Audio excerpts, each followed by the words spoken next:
ગાંધીધામ તાલુકાના પડાણામાં લાકડાના બેનસામાં દારૂનો જથ્થો ઉતારવામાં આવ્યો હોવાની બાતમી મળી હતી, જેના આધારે પોલીસે દરોડો પાડ્યો હતો, જેમાં 13 લાખનો શરાબ ઝડપાયો હતો.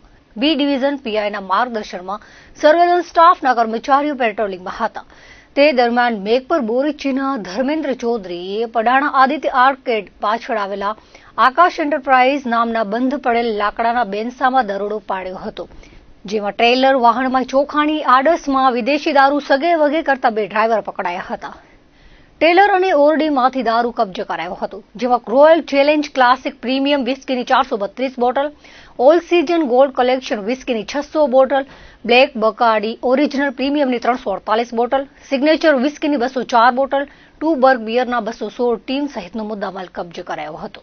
આ ઉપરાંત 24 લાખના ચોખાની 980 બોરી, 20 લાખનું ટ્રેલર અને 2 મોબાઈલ સાથે 57,13,144 રૂપિયાનો મુદ્દામાલ કબજે કરાયો હતો. પોલીસે દારૂ સાથે ડ્રાઈવર હરિયાણાના સુનિલ સત્તવીર અને મહિપાલ બલવીરને પકડ્યા હતા, જ્યારે અન્ય 5 આરોપીઓ માલ મંગાવનાર મેઘપર બોરીચીના ધર્મેન્દ્ર ચૌધરી, પ્રશાંત ચૌધરી, માલ મોકલનાર હરિયાણાનો દીપક, મદદગારી કરનાર સીટુ, વિષ્ણુ ચૌધરી મળી આવ્યા ન હતા, જેથી બી ડિવિઝન પોલીસમાં ગુનો દાખલ કરવામાં આવ્યો છે.